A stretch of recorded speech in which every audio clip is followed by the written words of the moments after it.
क्या आपने कभी सोचा है, आपके जन्म से पहले ही यह क्यों तय हो चुका था कि आप अमीर घर में जन्म लेंगे या गरीब घर में? क्यों कोई बच्चा सोने की चम्मच लेकर पैदा होता है और कोई भूख की आग में? क्या यह भगवान की मर्जी है या फिर भाग्य का खेल, या फिर इसके पीछे कोई गहरा रहस्य छिपा है? यह प्रश्न जितना सरल लगता है उतना ही गहरा है। यह केवल पैसा या परिवार की स्थिति का नहीं, बल्कि पूरे जीवन की संरचना का सवाल है।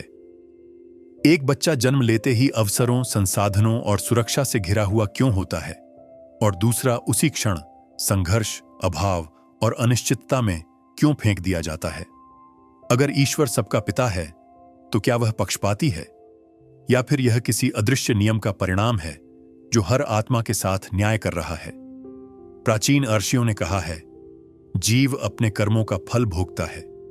इसका अर्थ यह नहीं कि ईश्वर किसी को अमीर और किसी को गरीब बना देता है, बल्कि इसका अर्थ है कि आत्मा अपने पिछले कर्मों का बीज बोकर ही नए जन्म की मिट्टी में प्रवेश करती है। जैसे किसान बीज बोता है और फिर ऋतु आने पर वही फसल उगती है, वैसे ही जीवन में हर जन्म पिछले बोए गए बीजों की फसल है। यह फसल कभी सुख और अवसर के रूप में आती है, कभी संघर्ष और कठिनाई के रूप में। लोग अक्सर कर्म को केवल दंड और पुरस्कार के साधारण समीकरण की तरह देखते हैं, लेकिन कर्म इससे कहीं सूक्ष्म है।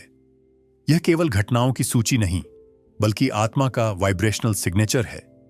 आपके विचार, आपकी आदतें, आपके चुनाव और आपकी नीयत, ये सब मिलकर आपके भीतर एक खास कंपन बनाते हैं।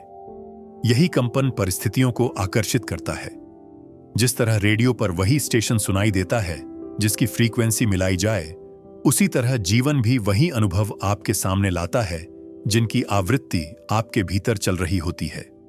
अगर आपके भीतर का कंपन भय, संकुचन और अभाव से भरा है, तो बाहर की परिस्थितियां भी उसी तरह की होंगी, रोक, अवरोध और कमी से भरी हुई। और यदि आपके भीतर करुणा, श्रम और समर्पण का स्वर है, तो अवसर भी उसी तरंग पर आकर आपको खोजने लगते हैं। यही कारण है कि दो लोग एक ही माहौल में जन्म लेकर भी अलग अलग जीवन जीते हैं। जन्म केवल एक मेडिकल इवेंट नहीं है, यह एक लंबी यात्रा का इंटरसेक्शन है, जहां पिछले कर्म, अधूरी इच्छाएं और संस्कार मिलकर नया नक्शा बनाते हैं। इसीलिए एक बच्चा जब दुनिया में आता है, तो वह केवल नया शरीर लेकर नहीं आता, बल्कि अपने भीतर अनगिनत जन्मों का खजाना और बोझ लेकर आता है।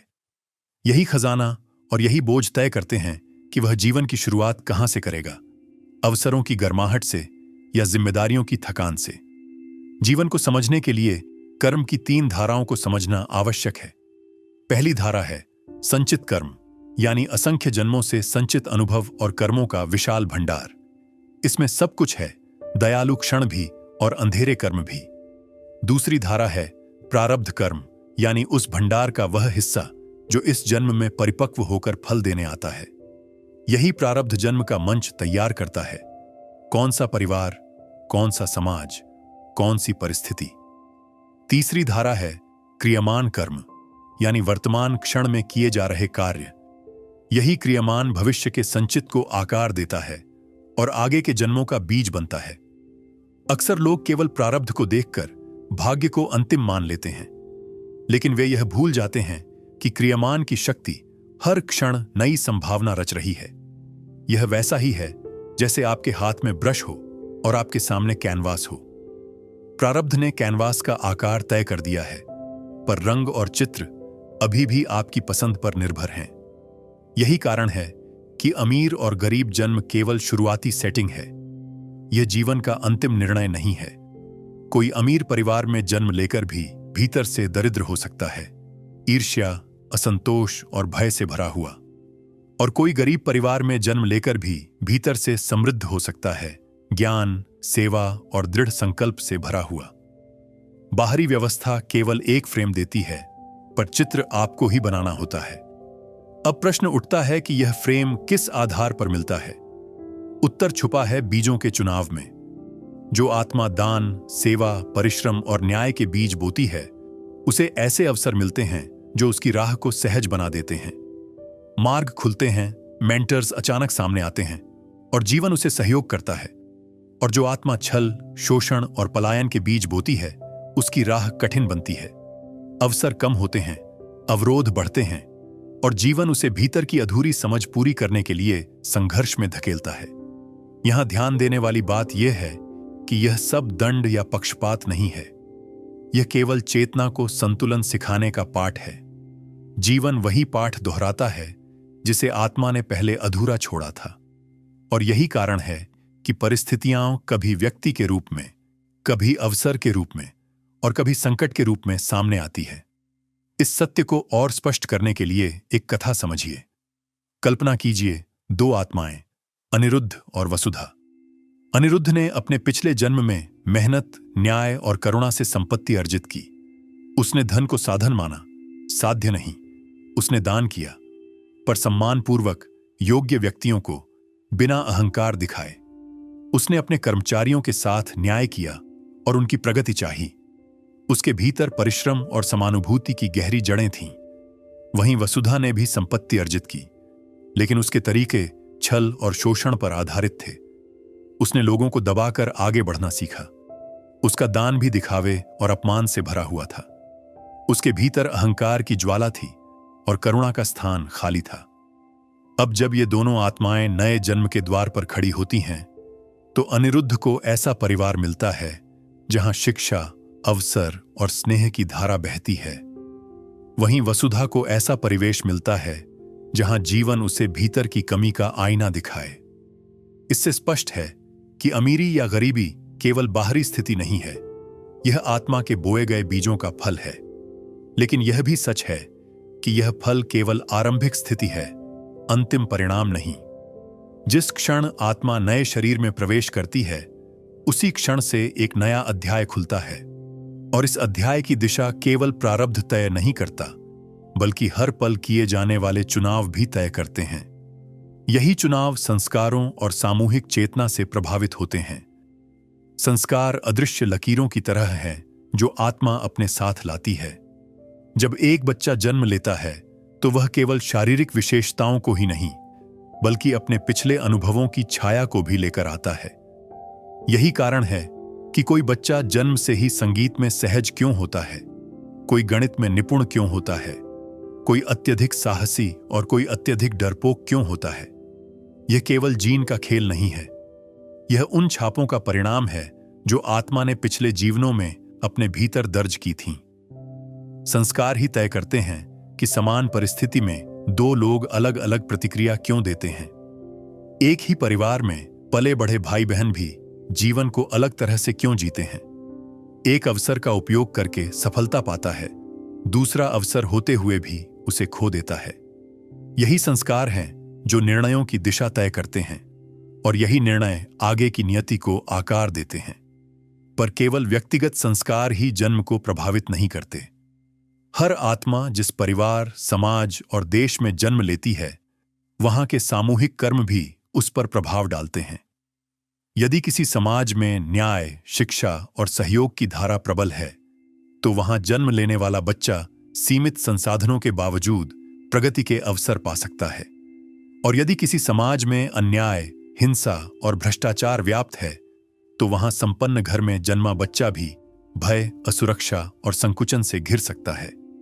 इसीलिए ऋषियों ने कहा है कि जन्म केवल व्यक्तिगत कर्म का ही परिणाम नहीं, बल्कि सामूहिक चेतना का भी हिस्सा है।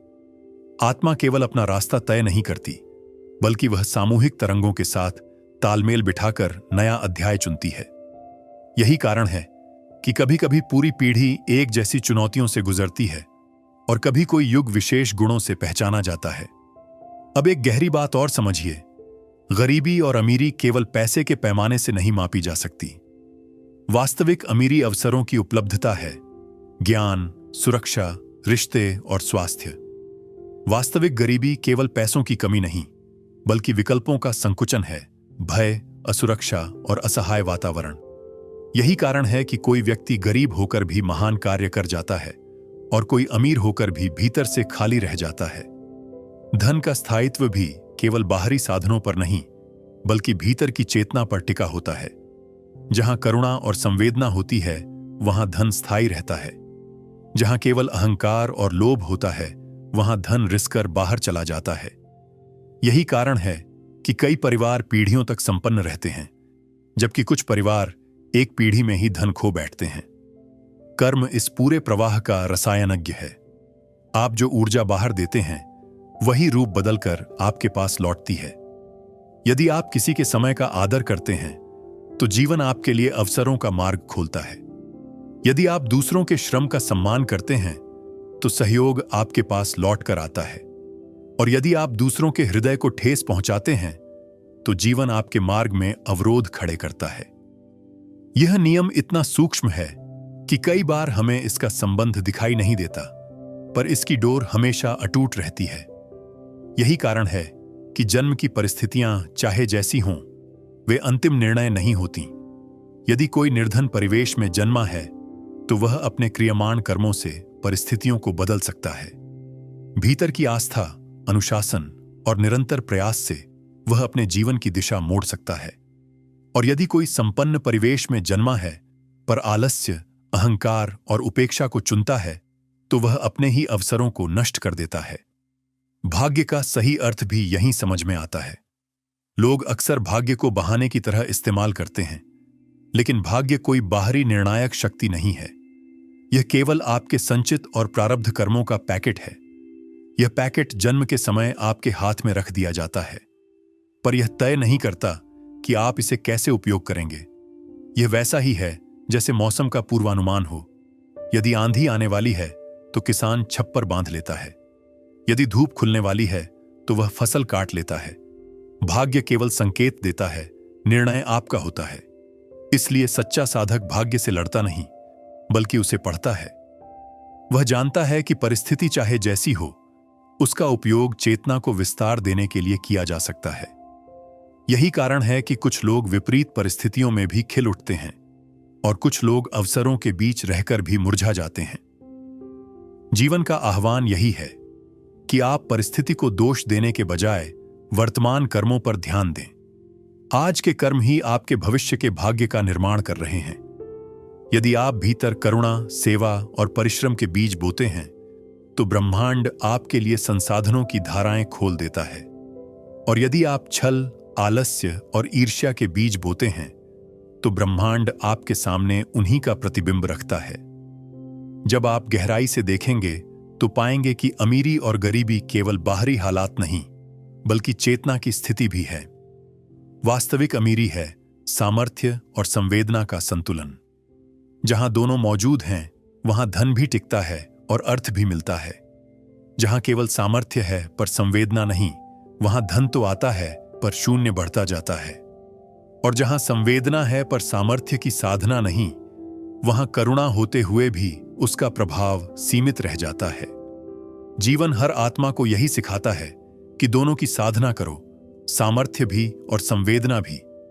यही साधना आत्मा को समृद्ध करती है और समाज को भी प्रकाश देती है। और इस साधना की शुरुआत यहीं, इसी क्षण से होती है, क्योंकि इस क्षण में ही वह शक्ति है जो आने वाले जन्म की भूमि तैयार कर सकती है। जब आत्मा नए जन्म के द्वार पर खड़ी होती है तो वह केवल एक नया शरीर चुन रही होती है, बल्कि वह पाठ भी चुन रही होती है जिसे उसे पूरा करना है। कभी यह पाठ साहस का होता है, कभी करुणा का, कभी संयम का और कभी सेवा का। और इसी पाठ को पूरा करने के लिए वह परिवार, समाज और परिस्थिति चुनती है। यही कारण है कि कोई आत्मा संपन्नता चुनती है ताकि उसके सामने जिम्मेदारी का पाठ आए, धन का सही उपयोग करने का।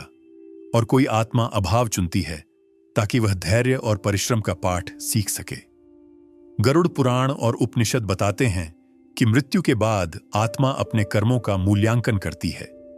उसे दिखाया जाता है कि उसने कहां-कहां अवसर खोए, कहां अपनी शक्ति का दुरुपयोग किया और कहां उसने करुणा या परिश्रम से जीवन को प्रकाश दिया। यह मूल्यांकन किसी बाहरी न्यायालय में नहीं होता, बल्कि आत्मा के भीतर ही होता है। आत्मा स्वयं जानती है कि उसे कौन सा पाठ अधूरा छोड़ आया है, और यही अधूरा पाठ अगला जन्म तय करता है। इसीलिए जन्म को केवल संयोग नहीं कहा जा सकता। हर जन्म एक सुनियोजित प्रक्रिया है, एक अनुबंध है जिसे आत्मा स्वयं हस्ताक्षर करके स्वीकार करती है। यह अनुबंध हमेशा आत्मा के हित में होता है, भले ही हमें बाहरी दृष्टि से कठिन या अन्यायपूर्ण लगे। क्योंकि आत्मा का लक्ष्य केवल आराम नहीं बल्कि विस्तार है, और विस्तार हमेशा चुनौतियों से होकर ही आता है। कभी कभी आत्मा ऐसे घर में जन्म लेती है जहां अभाव है, ताकि वह भीतर से निर्भरता को तोड़कर आत्मनिर्भरता सीख सके। कभी आत्मा संपन्न घर चुनती है ताकि वह त्याग और जिम्मेदारी का पाठ सीख सके, और कभी आत्मा ऐसे घर में जन्म लेती है जहां संघर्ष और अवसर दोनों का संगम होता है, ताकि संतुलन की कला सीखी जा सके। यही कारण है कि हर जीवन अनोखा है, हर आत्मा की यात्रा का नक्शा अलग है। अब एक और गहरी परत समझिए, पुनर्जन्म की कहानियां। इतिहास और वर्तमान में असंख्य ऐसे उदाहरण मिले हैं जहां बच्चों ने अपने पिछले जन्म की स्मृतियां याद की हैं। वे बताते हैं कि वे किस घर में रहते थे, उनके माता पिता कौन थे और उनकी मृत्यु कैसे हुई थी। कई बार उनकी बातें सत्यापित भी हुईं। यह केवल कल्पना नहीं है, बल्कि आत्मा की निरंतरता का प्रमाण है। आत्मा केवल शरीर बदलती है, उसका मूल अस्तित्व बना रहता है, और यही निरंतरता जन्म की असमानताओं को समझने की कुंजी है। भारत के अनेक हिस्सों में ऐसी घटनाएं दर्ज की गई हैं जहां छोटे बच्चे अचानक ऐसी बातें बताते हैं जो उन्होंने कभी सीखी ही नहीं थीं। कोई बच्चा संगीत में अद्भुत निपुणता दिखाता है, कोई बच्चा बिना पढ़ाई के ही किसी भाषा को बोल लेता है। ये सब पिछले जन्मों के संस्कार हैं। यही संस्कार नए जीवन में प्रतिभा या प्रवृत्ति बनकर उभरते हैं। यही कारण है कि एक ही परिवार में जन्मे बच्चों की रुचियां और क्षमताएं इतनी अलग होती हैं। यहां एक और रहस्य खुलता है, नियति और स्वतंत्र इच्छा का संगम। आत्मा जन्म से पहले अपने जीवन का खाका चुनती है, कौन से पाठ सीखने हैं, कौन सी चुनौतियां झेलनी हैं। पर यह खाका पत्थर पर लिखा हुआ नहीं होता, यह केवल एक फ्रेम है। उस फ्रेम के भीतर आत्मा के पास स्वतंत्र इच्छा है। जैसे कोई छात्र परीक्षा में बैठता है, प्रश्न पत्र पहले से तय होता है, लेकिन उत्तर कैसे लिखना है यह छात्र के हाथ में होता है। उसी तरह जीवन के प्रश्न तय होते हैं, पर उत्तर आपकी स्वतंत्र इच्छा से लिखे जाते हैं। यही कारण है कि कोई व्यक्ति कठिन परिस्थितियों में भी महान बन जाता है और कोई आसान परिस्थितियों में भी अपना जीवन खो देता है। फर्क केवल इस बात का है कि किसने अपनी स्वतंत्र इच्छा को जागरूकता से उपयोग किया और किसने परिस्थितियों के बहाव में खुद को छोड़ दिया। वास्तविक शक्ति हमेशा वर्तमान में है। यदि कोई गरीब घर में जन्मा है तो वह अपने वर्तमान कर्मों से अपनी दिशा बदल सकता है। यदि कोई संपन्न घर में जन्मा है तो वह अपने वर्तमान चुनावों से अपनी समृद्धि को स्थायी बना सकता है या उसे नष्ट भी कर सकता है। यही वह बिंदु है जहां कर्म और भाग्य मिलते हैं। भाग्य मंच देता है, लेकिन नाटक कैसे खेला जाएगा यह अभिनेता पर निर्भर है। आत्मा की इस यात्रा का असली उद्देश्य केवल अमीरी या गरीबी से परे है। उद्देश्य है सीखना, समझना और विकसित होना। आत्मा हर जन्म में नया अनुभव जोड़ती है। कभी वह शक्ति सीखती है, कभी करुणा, कभी धैर्य, कभी सेवा, और हर जन्म उसे अगले पायदान तक ले जाता है। यही कारण है कि आत्मा की यात्रा कभी रुकती नहीं। मृत्यु केवल एक द्वार है जिसके पार अगला अध्याय इंतजार करता है।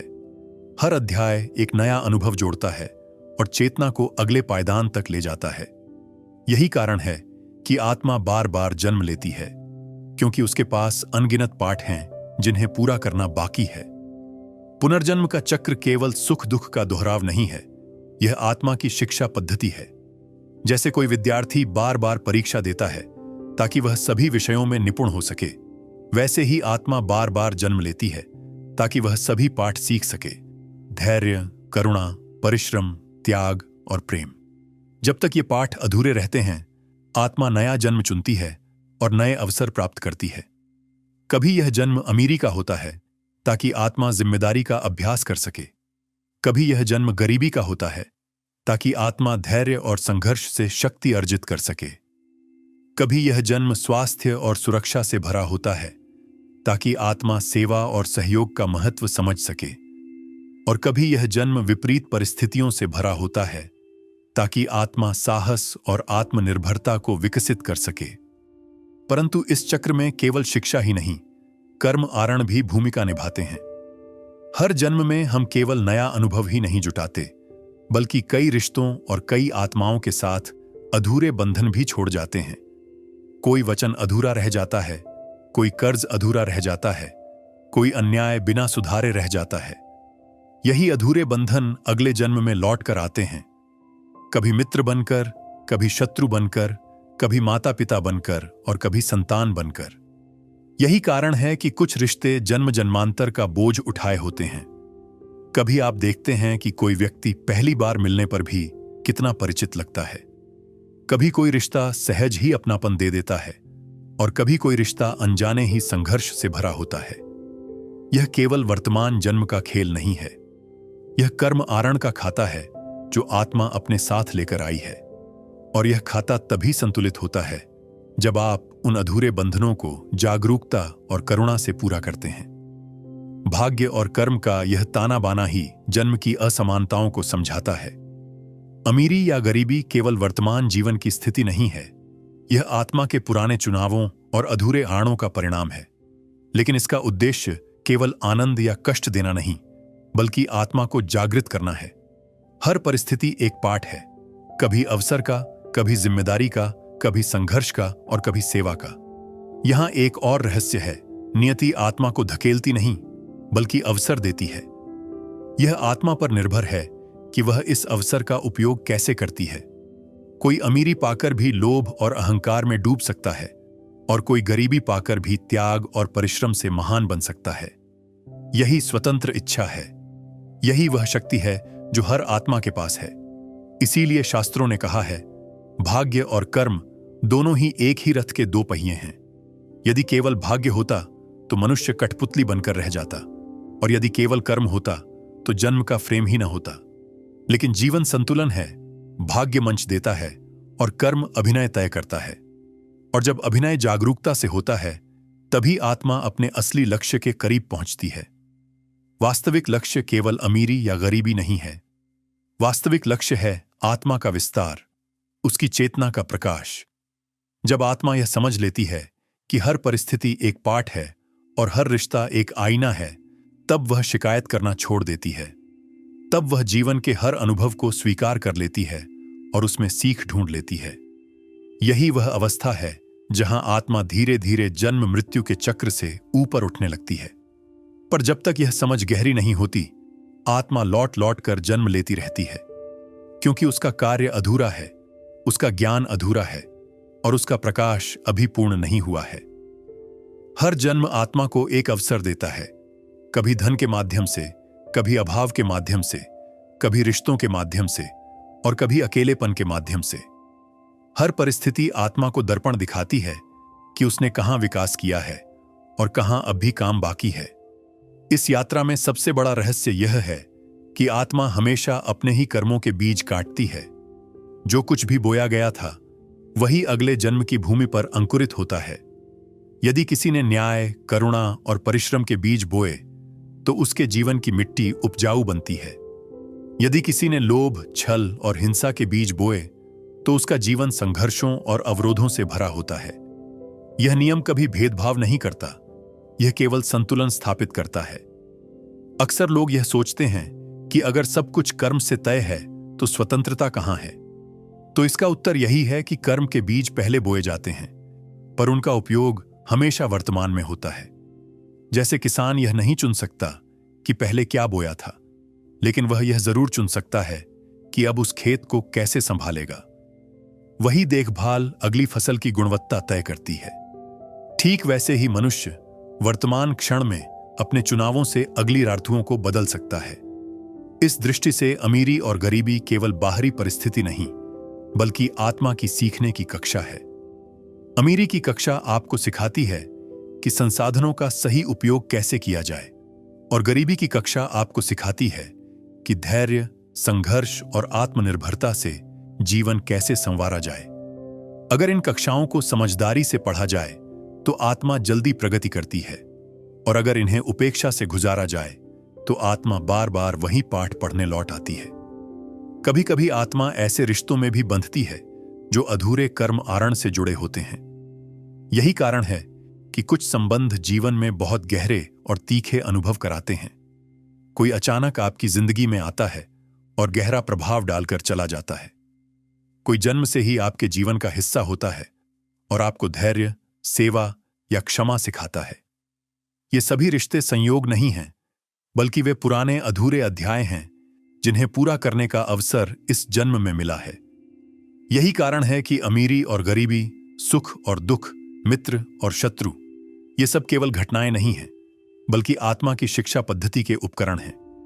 हर घटना आत्मा को यह दिखाती है कि उसे अभी क्या सीखना है और कहां जागना है। अब एक गहरी बात समझिए, आत्मा का अंतिम उद्देश्य। आत्मा केवल जन्मों का चक्र काटने के लिए नहीं है। उसका अंतिम लक्ष्य है पूर्णता, मोक्ष या वह स्थिति जहां उसे बार बार लौटना न पड़े। और यह तभी संभव होता है जब आत्मा सभी पाठ पूरे कर लेती है।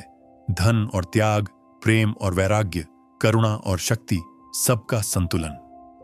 जब आत्मा यह पहचान लेती है कि अमीरी और गरीबी दोनों ही अस्थायी हैं और असली खजाना भीतर का प्रकाश है, तभी वह मुक्त होने लगती है। गरुड़ पुराण और गीता में कहा गया है कि मोक्ष तभी मिलता है जब आत्मा यह समझ लेती है कि वह शरीर नहीं है, बल्कि चेतना है, और इस चेतना का कोई बंधन नहीं, कोई अभाव नहीं। अमीरी और गरीबी केवल उस देह और परिस्थिति के गुण हैं जो अस्थायी हैं। आत्मा का प्रकाश तो सदा पूर्ण है। जब यह अनुभव गहरा हो जाता है, तब आत्मा जन्म मृत्यु के चक्र से परे जाकर अपनी असली पहचान में ठहर जाती है। लेकिन इस समझ तक पहुंचने के लिए आत्मा को बार बार जीवन का अनुभव करना पड़ता है, क्योंकि केवल सिद्धांत से सीखना संभव नहीं, अनुभव ही आत्मा को गहराई तक बदलता है। एक गरीब आत्मा अमीरी पाकर समझ सकती है कि संसाधन जिम्मेदारी मांगते हैं, और एक अमीर आत्मा गरीबी पाकर समझ सकती है कि धैर्य और आत्मनिर्भरता ही असली धन है। यही दोहराव आत्मा को धीरे धीरे पूर्ण बनाता है। यही कारण है कि जन्म का अंतर हमें पक्षपात नहीं, बल्कि शिक्षा का संकेत मानना चाहिए। अगर आप संपन्न जन्म में आए हैं, तो यह समझिए कि आपके पास बड़ा अवसर है। आप केवल अपने लिए नहीं, बल्कि दूसरों के लिए भी रास्ता बना सकते हैं। और अगर आप संघर्षपूर्ण जन्म में आए हैं, तो यह समझिए कि आपके पास शक्ति अर्जित करने का अवसर है, वह शक्ति जो आपको भीतर से अडिग बना सकती है। जीवन का रहस्य यही है कि हर परिस्थिति आपको सिखाने आई है। अगर आप इसे स्वीकार कर लें, तो हर घटना वरदान बन जाती है, और अगर आप इसे नकार दें, तो वही घटना बोझ बन जाती है। तो अब प्रश्न यह नहीं होना चाहिए कि मैं अमीर क्यों पैदा हुआ या मैं गरीब क्यों पैदा हुआ। असली प्रश्न यह है, मैं इस जन्म को कैसे जी रहा हूं, क्योंकि यही चुनाव तय करेगा कि आपकी आत्मा अगली बार किस कक्षा में जाएगी। आपके वर्तमान निर्णय ही आपके भविष्य के जन्म की भूमि तैयार कर रहे हैं। आप जो आज सोचते हैं, जो आज करते हैं और जो आज महसूस करते हैं, वही अगले जन्म के बीज हैं। तो अब आप सोचिए, क्या यह जन्म केवल संयोग है या आपकी आत्मा की पुरानी यात्रा का परिणाम? क्या आपकी अगली सुबह वही होगी जो आज आप बो रहे हैं? और सबसे बड़ा प्रश्न, क्या आप अपनी आत्मा को उसी चक्र में घूमने देंगे या उसे प्रकाश की ओर ले जाने का संकल्प करेंगे? अगर इन सवालों ने आपके भीतर हलचल पैदा की है, तो यह संकेत है कि आपकी आत्मा जाग रही है। और यदि आप ऐसे ही रहस्यों को जानना चाहते हैं, मृत्यु के बाद आत्मा कहां जाती है, पुनर्जन्म के पीछे छुपे सत्य क्या हैं, और कर्म का विज्ञान आपकी जिंदगी को कैसे बदल सकता है, तो अभी इसी क्षण सब्सक्राइब कीजिए आत्म रहस्य। बेल आइकन जरूर दबाइए ताकि हर नया रहस्य सबसे पहले आपके सामने आए, क्योंकि यह यात्रा अभी शुरू हुई है और आने वाले हर अध्याय में ऐसे रहस्य खुलने वाले हैं जो आपकी सोच को हमेशा के लिए बदल देंगे।